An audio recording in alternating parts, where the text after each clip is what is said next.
John, let me just begin by saying that this report couldn't have come at a more timely moment.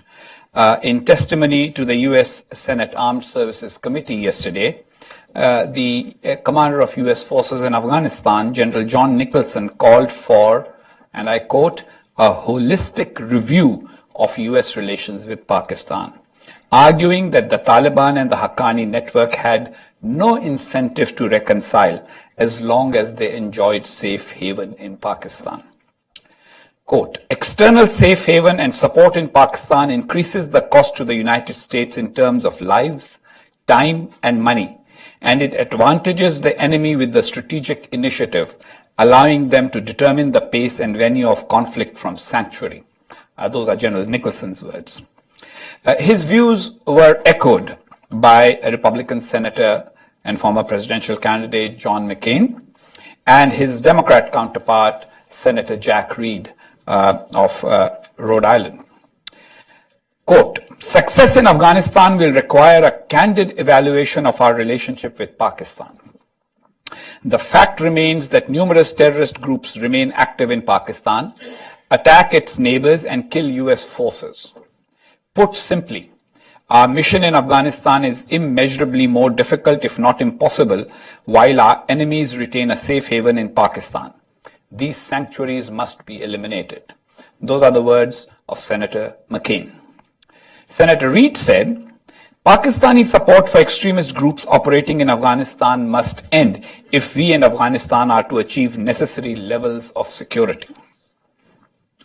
Now, we at Hudson and our colleagues at Heritage Foundation anticipated the need for new policy recommendations for the incoming administration last fall. We did not know whose administration it would be, but we started working on a set of recommendations for what should American policy be towards Pakistan. We reached out to various friends and we created an expert working group. The group represented individuals from various think tanks and institutions, some with years of dealing with Pakistan-US relations from government positions. The participants of the group included, besides myself and Lisa Curtis, Dr. Christine Fair, Associate Professor, Security Studies Program at Georgetown University, Colonel retired Jack Gill, Professor, National Defense University, Anish Goyal, who was a Senior South Asia Fellow at the New America Foundation, Polly Naik, with tremendous experience in intelligence and now an independent consultant, our own Dr. Aparna Pandey from the Hudson Institute, Bruce Rydell, Senior Fellow and Director of the Intelligence Project at Brookings Institution, David Sedney, former Deputy Assistant Secretary of Defense and currently Senior Associate at the International Security Program for the Center for Strategic and International Studies, and Dr. Marvin Weinbaum, Scholar in Residence at the Middle East Institute. The report that we are unveiling today reflects the consensus of the working group participants, some of whom could not sign as co-authors of the report due to their being in U.S. government service or other institutional constraints. As the report clearly states, all participants took part in the working group's deliberations in their individual capacities. Listing of organizational affiliations are for identification purposes only and do not represent organizational endorsement of the findings in the report. One participant did not join the signatories, making the point that, quote, success with Pakistan would be realized through quiet, relentless diplomacy and not by publicly setting red lines. Most of the other group members thought that the time had come for a more open and public discussion of what Pakistan does or does not do in relation to its commitments to the United States. Lisa and I finalized the draft with inputs from all participants and writing and editing help from Dr. Aparna Pandey of Hudson and from Polly Naik. Present with us today, in addition to Lisa and myself, are four of the group participants, Dr. Christine Fair, Dr. Pandey, Ms. Naik, and Dr. Weinbaum. In the end, most of us chose to say publicly what many have said privately in US government and academia for years. 25 years have elapsed since then Secretary of State James Baker first threatened Pakistan in 1992 that its support of jihadi groups could result in the US declaring Pakistan a state sponsor of terrorism. Over a quarter century, Pakistan has offered excuses and explanations, as well as made promises that have not been kept. It has itself faced terrorism, lost lives, and fought certain terrorist groups. But its essential policy of using jihadi groups for strategic advantage in the region, in Afghanistan, Jammu and Kashmir, and against India, has not drastically changed. Obama administration officials came into office 8 years ago with the idea that they could coax Pakistan into changing key policies by elevating the US-Pakistan partnership. The late Richard Holbrooke used to talk about a grand bargain. Let us give Pakistan what it wants, and then the US can get what it wants. Unfortunately, 8 years were spent trying to figure out what Pakistan really wanted, especially in relation to Afghanistan.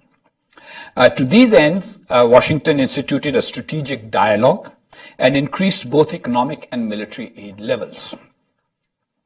US assistance levels to Pakistan reached their height in 2011, when the US provided $3.6 billion in military and economic aid. Since then, the aid levels have been gradually decreasing. One reason for the decline in aid levels is due to the US drawdown in Afghanistan.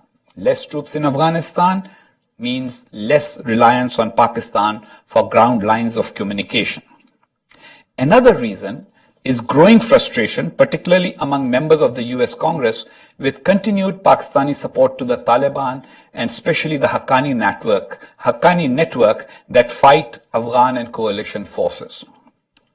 To accomplish US counterterrorism objectives in the region and to reverse extremist trends in Pakistani society, Pakistani authorities, specifically the country's military leaders who control its foreign and security policies, need to take a comprehensive approach to shutting down all Islamist militant groups that operate from Pakistani territory, not just those that attack the Pakistani state.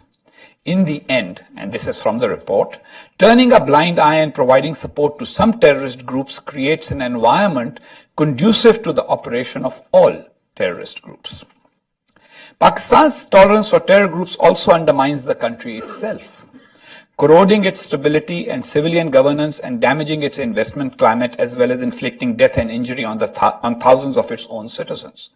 Things have been relatively good in the recent months, but we do not know when they might go bad again, both on the economic front as well as on the terrorism front. So the working group believes, and the report will show you the reasons that we list out for that, that the carrot and mild sticks policy of the last 25 years has simply not worked in securing a complete about turn in Pakistan's attitude towards regional jihad. A quarter century is long enough for the US to recognize when its errant ally is simply not prepared to do what the US wants, and acknowledge that Pakistan's elite considers those objectionable policies as being in Pakistan's interest. Accordingly, in our opinion, the objective of the Trump administration's policy toward Pakistan must be to make it more and more costly for Pakistani leaders to employ a strategy of supporting terrorist proxies to achieve regional strategic goals. There should be no ambiguity that the US considers Pakistan's strategy of supporting terrorist proxies to achieve regional strategic advantage as a threat to US interests. US policy must also pay attention to non-proliferation goals while dealing with Pakistan. At the same time, the Trump administration should be clear in all forums that the United States does not have an issue with the Pakistani people or the Pakistani nation.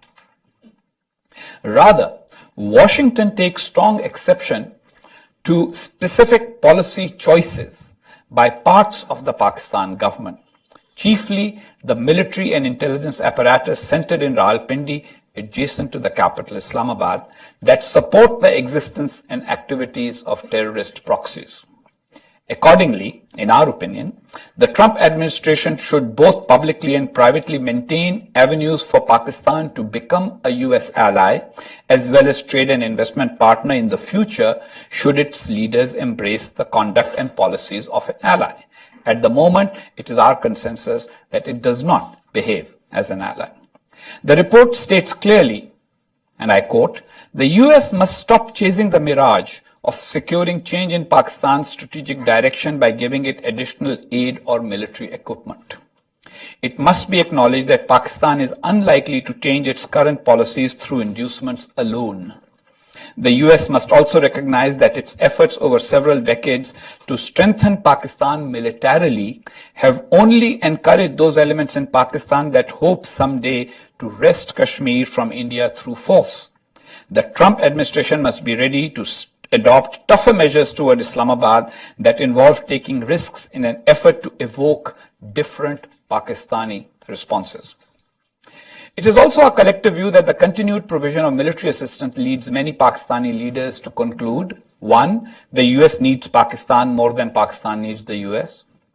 2, the US is not serious in its expressed concerns about Pakistan's support for terrorism, lack of democracy, or disregard of human rights and minority rights. And 3, that Pakistan can continue its policy of minimally satisfying the US to keep it on Pakistan's side. So a tweaking of policy rather than a change of policy is what comes as a result of current or American policy of the last 25 years. The working group does not believe that designated Pakistan as a state sponsor of terrorism in the first year of a new administration would be effective, even though some members of Congress feel that that should be done immediately. Instead, we propose a structured approach to convince Pakistan to fundamentally alter its policies or face consequences its leaders believe they would never have to face.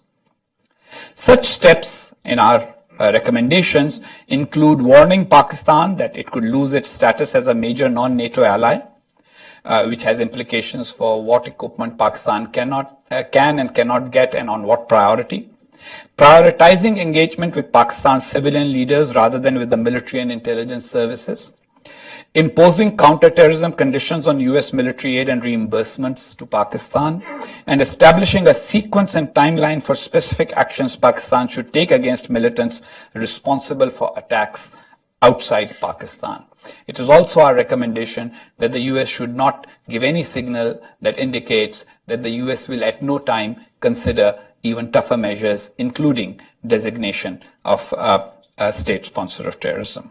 So I will, after this introduction of the working group and its deliberations, I would ask my colleague Lisa Curtis of the Heritage Foundation to discuss the working group's recommendations in detail, and then we propose to open the discussion to everyone present here. Lisa. Okay. Thank you very much for coming today. Thank you, Hussein Haqqani and Aparna Pandey, for organizing this event. And wanted to note again that there are 4 additional members to the working group sitting up here in the front row: Chris Fair, Aparna Pandey, Pali Nayak, and Dr. Marv Weinbaum. And they will be participating in the Q&A session after our remarks. So let me say a few more words about the genesis of the report. In fact, we first broached the idea of doing such a report last summer. And I think the first meeting of the working group was held in July of last year. And throughout the fall, we met with senior officials from the State Department, the NSC, the Department of Defense, and other agencies, State Department and other agencies.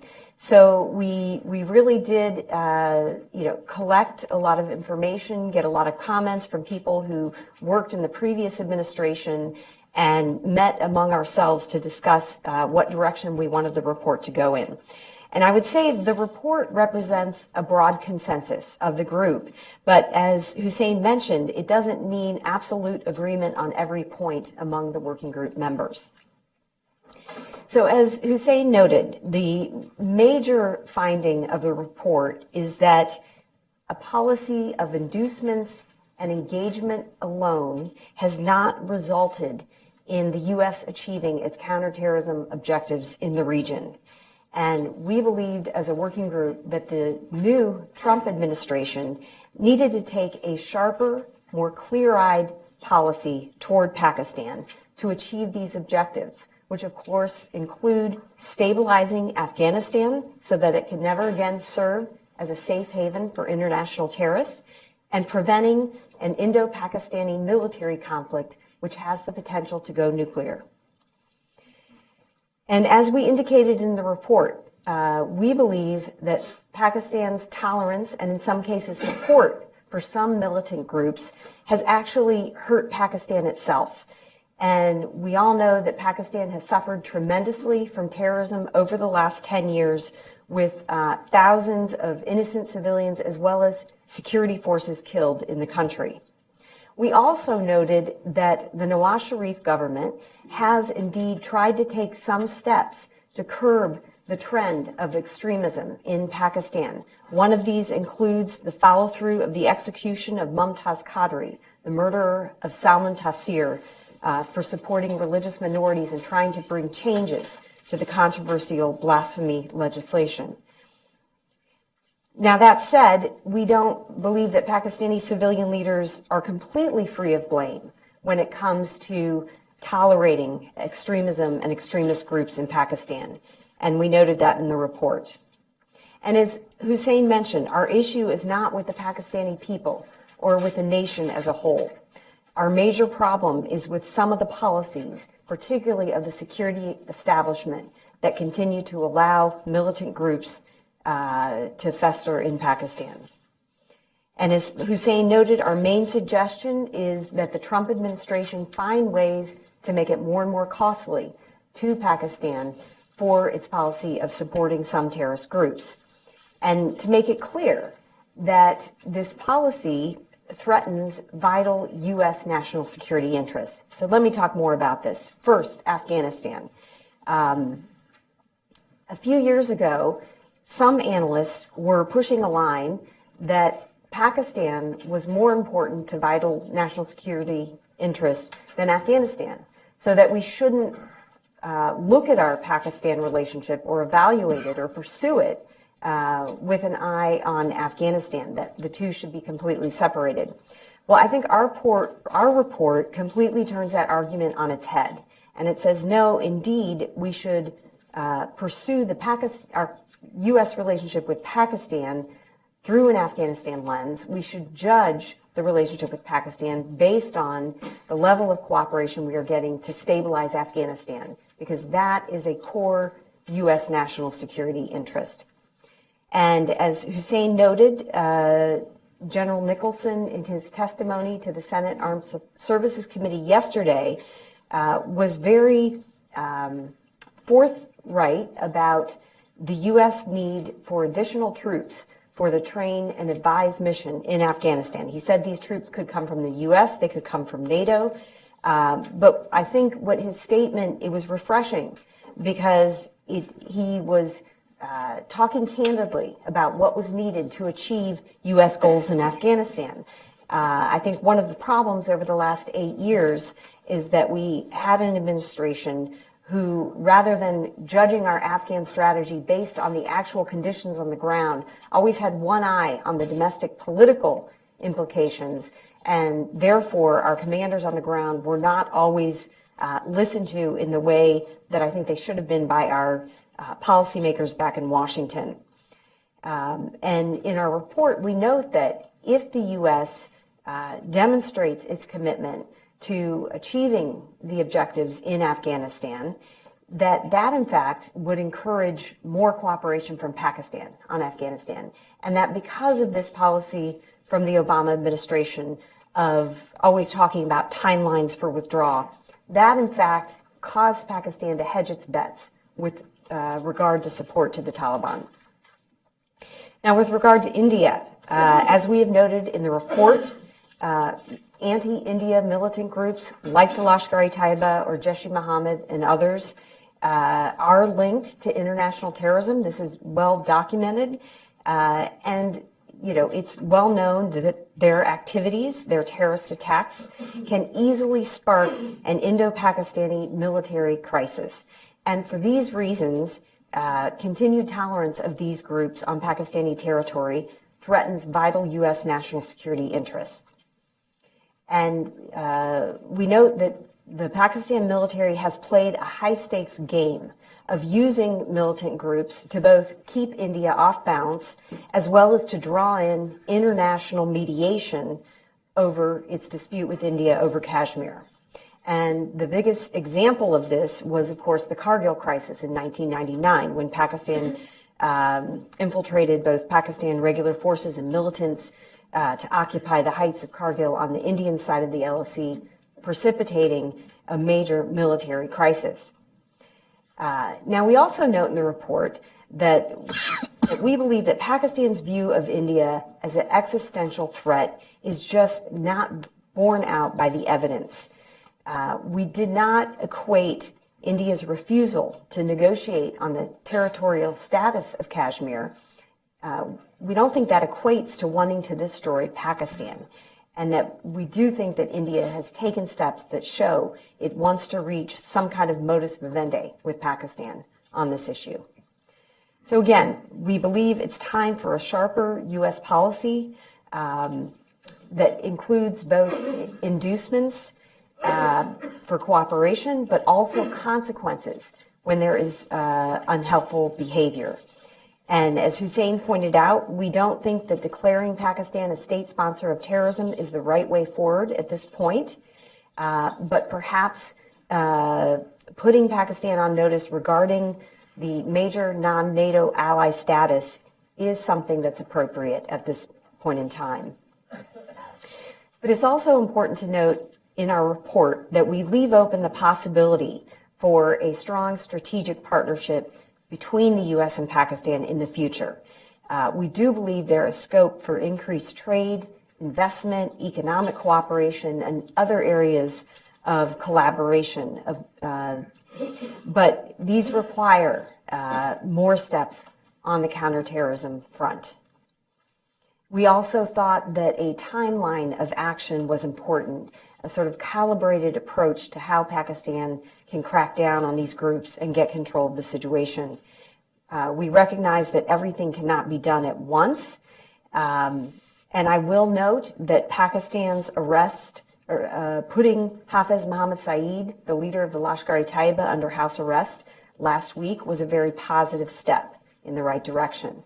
Now, of course, there's a lot of skepticism about this step because he has been put under house arrest before and later released, only to lead rallies in support of continuing attacks in India. And of course, additional steps need to be taken. I would point specifically to the major LET base in Muridke outside of Lahore. I'll just note that this facility was there even when I served as a diplomat in Pakistan 23 years ago. And at the time, many of us argued that having this compound that was training young boys in jihadist ideology was going to be dangerous and was going to backfire on Pakistan itself. And I think many of us have been proven right. And we have to ask ourselves how many Pakistani lives might have been saved had the authorities cracked down on places like Muridke long ago. Let me end by noting that the U.S. has squandered opportunities in the past to encourage a fundamental shift in the Pakistan military's approach toward terrorism. I think this happened after the 2001-2002 Indo-Pak military crisis. And I think it was because there was a faulty assumption that in order to get Pakistani cooperation on al-Qaeda, it was necessary to turn a blind eye to the anti-India terrorist groups that were still operating in Pakistan. I think that was a mistake. And we now know that the dual policies towards terrorism has contributed to the overall growth of the extremist problem in the country. Now, the last point I want to make is that how the U.S. views this region. and that I think the U.S. sets a trap for itself when it seeks to balance policies toward India and Pakistan. But it also should not view its relationships with India and Pakistan as a zero-sum proposition. I think the key is to maintain robust engagement with each country separately based on the merits of each bilateral relationship. But also the U.S. must be modest about its ability to diffuse tensions between the two countries. And most importantly, the U.S. must not sacrifice its counterterrorism principles for the sake of pursuing even-handed policies in South Asia. This simply has not worked for the U.S. It has not allowed us to accomplish our counterterrorism objectives in the region. And so it's a policy that needs to end. And I think the U.S. administration, the new administration, has an opportunity to uproot global terrorism in this vital area of the world. And I think our report lays out a very reasonable and responsible path forward. Thank you. Great. So let me just quickly list the 10 recommendations that the working group report makes. I commend to everyone that they should read it. We are trying to save paper, so we didn't print it out because those who are seriously interested will definitely go online and read it. And if you just print it, many people take the copies and don't really read them. It ends up like a lot of well-intentioned aid that does not benefit the people that it was intended for. So here are the 10 recommendations, and each one has an explanatory paragraph and context and explanation. So I'm just reading the list of recommendations. Number 1, avoid viewing and portraying Pakistan as an ally. 2, at the same time, maintain the option for Pakistan to be an ally of the United States in the future after changing its current policies. Number 3, prioritize engagement with Pakistan's civilian leaders and continue humanitarian and social assistance programs that are administered by Pakistan's civilian authorities. 4, work through diplomacy with other countries, especially China and Gulf Arab states that share U.S. concerns about Pakistan's tolerance of terrorist organizations and individuals. Next, enforce counterterrorism conditions on U.S. military aid and reimbursements to Pakistan. Keep the option of using unilateral action, including drones, to target Taliban targets in Pakistan. Lay out a sequence and timeline for specific actions Pakistan must take with regard to terrorists responsible for attacks outside Pakistan and link these steps to future U.S. military assistance. This one needs a little elaboration. Usually people make a mistake. The steps that are being taken to deal with terrorist groups that attack inside Pakistan are sometimes praised as the totality of the policy. They are moving in the right direction. They're not, because all they're doing is acting against groups that are acting inside Pakistan, but not acting against groups that are acting outside Pakistan. And therefore, that needs to be broached. And that's where the sequence and timeline of specific actions is being proposed. Next, present to Pakistan a list of calibrated actions for ending its support to the Afghan Taliban and the Haqqani network, and make clear that failure to make substantial progress on these steps could eventually result in Pakistan's designation as a state sponsor of terrorism. It's not something we want, but it's good to be able to remind people that even though we threatened 25 years ago and didn't do it, we might do it in the future.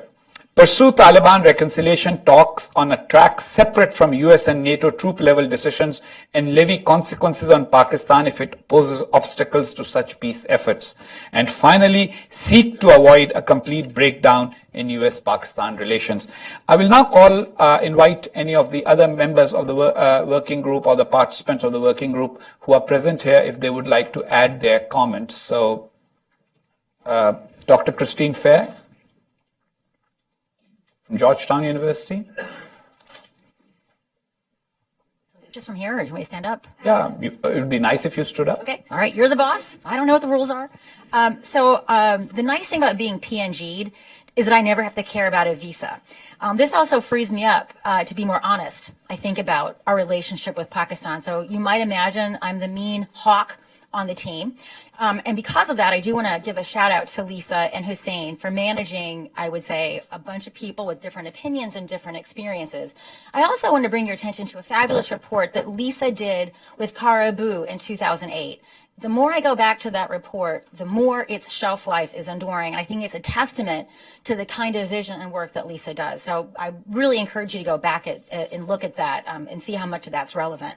So I do want to put forward that I had a much more aggressive view of what we should be doing, because I don't think Pakistan deserves a second chance. Most of our deaths in Afghanistan are due to that country, 33 billion and climbing, and what we see for that mostly is disappointment, perfidy, and a lot of dead Americans and even more dead Afghans. So I think the time for second chances lapsed probably 9 years ago. So I actually think that we should be much more aggressive with designations through the UN Security Council process for 1267 in 1989 designations. China needs to be called out for carrying water for Pakistan. There's absolutely no reason, I'm looking right at the ISI, there's no reason why China should be carrying water and preventing the designation of Jaish. And I'm really hoping that Nikki Haley lives up to the expectations that she calls out China. And she says, China, why are you carrying water for a terrorist group and its leader? What benefit is China deriving from continuing to do so? I actually think it's time to cut off CSF. Pakistan never supported the coalition. It undermined the coalition. So, in fact, it was a misnomer. So apart from punishing Pakistan, I think there's a more important reason why CSF should be denied to Pakistan from this day forward. And the reason is quite simple. Anyone do economics? It's a moral hazard. Right? We've essentially incentivized Pakistan to keep terrorists around. So in Vietnam, we had this rat capture program. We paid $1 for each rat. And what we learned was that they were farming rats. So Pakistan farms terrorists. And so we never incentivized the Pakistanis to stop producing terrorists. In fact, as long as there are more terrorists to kill, Pakistan collects money. So we're essentially monetizing Pakistan to continue doing this. So this is really bad incentives. Pakistan, on the one hand, experiences no penalty for its behavior and, in fact, benefits from it. It also undermines the salience of Pakistan's obligations under UN Security Council 1367. You are supposed to be stopping terrorists from your soil, not continuing to foster their behavior. So the fact that we pay you to do what you're supposed to be doing, it's sort of like paying your kids to keep their room clean. Well, they should be doing that anyway. So I also think that it is time to put on the table a timeline to designate Pakistan as a state sponsor. So I agree with everything that they said, but I would say that we need to put that up front. I share many of the tasks that the task force puts forward. But I think we need to be much more immediate about, you will be on this list unless you do the following. And this is not giving them a second chance. This is making them do what they should have done some time ago. And finally, about the GLOCs, I think this is really important because this was discussed by both of them. I was an opponent of the surge in 2009 because it misdiagnosed the problem. All the folks on McChrystal's team, none of them had a Pakistan expert there.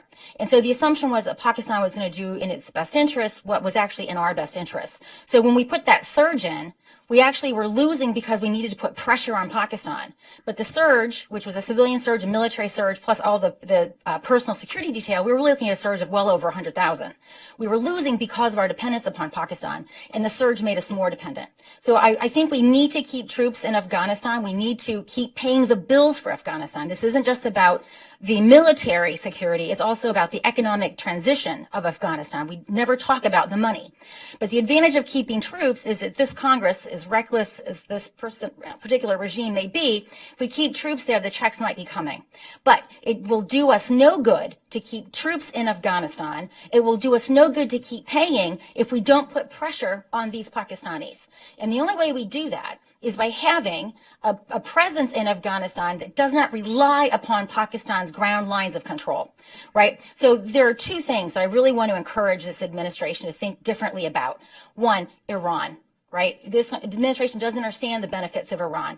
Imagine if we said, instead of, telling the Pashtun mafia in Pakistan, get our broccoli to Afghanistan, instead we say to the Indians, You've built this fabulous port in Chabahar. The road and rail links already connect Chabahar to the ring road in Afghanistan. How about we say to the Indians, you get our non-lethal stuff there. And then let's take advantage, and this is the final thing I want to say, of the Putin-Trump bromance, and we can get Russia to stop being obstructionist in Afghanistan and let us begin moving more serious goods through that northern distribution route. Thanks. If we're going to stay there without those GLOCs being different, we're not going to be in a different position a year from now. Thanks. Thank you very much, Dr. Fair. So I'm glad that Dr. Fair spoke up, especially those in the audience who might think that the recommendations of the working group are too strong. They needed to hear why we think they are extremely moderate. Stipulate that I'm much more someone who looks at economic, commercial, trade issues than the political, military, terrorism issues. I think many of us in this room would have seen that article in the Wall Street Journal a couple of days ago reporting on the emerging middle class of Pakistan, the growth of the middle class, the reduction of terrorism, the interest of a number of international companies to invest in that country.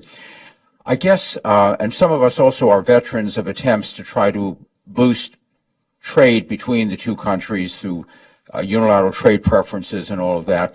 I guess my question really is, how do we make sure we do not ignore the economic component of this? That these people that we are dealing with are not only in the government and in the ISI and in the military and all, but there are Pakistanis who are looking at America, they're looking at China, they're looking at other countries and saying, what are these countries doing for us? Why should we care what they think about us? Why should we vote for people that want to have a better relationship with the United States? Some of that I don't think was much treated. It might have been outside your mandate, but I didn't hear a lot of that kind of question in this report. Lisa may want to do it, but let me say that we did discuss it. We did discuss it in passing, and that's the reason, because just as you are a veteran, so am I. The whole point is we've had phases. These go back to the 1950s.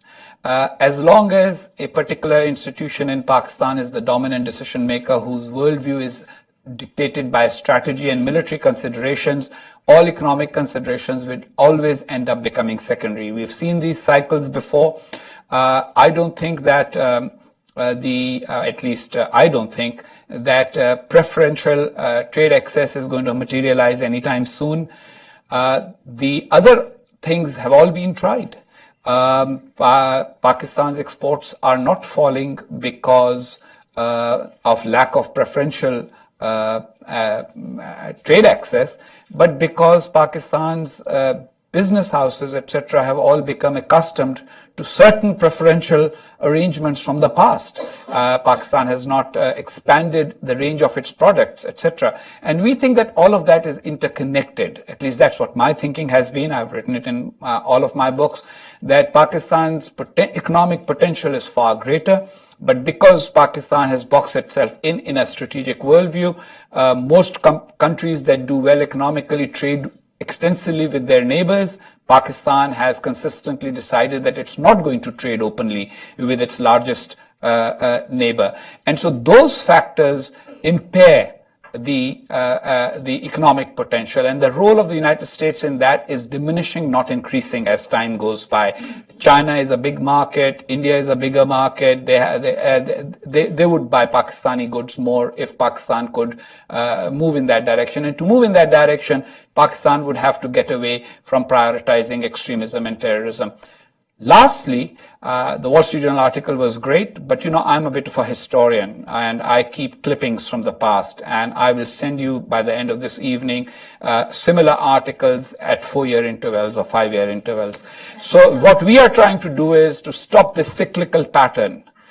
A little improvement, wow, everything's going great. No, there has to be fundamental reform in Pakistan. There has to be a fundamental change of direction, and dependence on foreign countries has to reduce. So there was 20 years ago, it used to be America, Uncle Sam is coming, Pakistan is about to have a big economic boost. Nowadays, the conversation is China is coming with large amounts and they're going to build our infrastructure. What is Pakistan going to do? What are Pakistanis going to do? If we do not address the issue of literacy, for example, functional literacy, quality of education, quality of workforce, economic reform in terms of deregulation, etc., allowing our own business and entrepreneurial acumen to increase, and then start thinking in economic terms. Do what is economically sensible. Open yourself to trade with all of your neighbors. Become the crossroads of trade. Think of yourself as a trading nation rather than as a martial nation, which unfortunately we've been thinking for many, many years. Then perhaps we will actually see those stories that you talk about every year. And we will have that economic boost. But so far, Pakistan's attitude towards the United States in economic terms has always been seeking aid and preferential access instead of just taking advantage of the opportunities that are available in the existing regimes of trade and expand on that basis. And that, I think, is the reason why we didn't go too far into the direction that you would have liked us to go. Yes. Add quickly to that, the importance of people-to-people ties, and that is very important. Civil society dialogue between Americans, Pakistanis, Pakistani students studying in the U.S. Having that access between the two countries for a people-to-people dialogue, and as you said, with this huge demographic, Pakistan having such a young population and the need for jobs. I think the U.S., wants to cooperate with Pakistan on these issues and keep the dialogue going. Our report focused specifically on the terrorism issue because we think that is extremely important.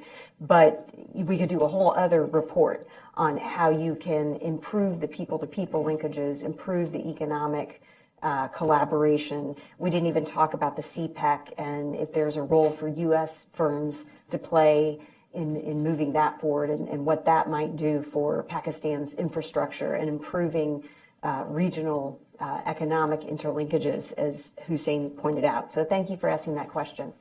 Yes. Thank you. Do you mind standing up, please, so everybody can see you? My name is Austin Luce. I'm an intern here at Hudson. My next question was actually regarding the China-Pakistan economic corridor.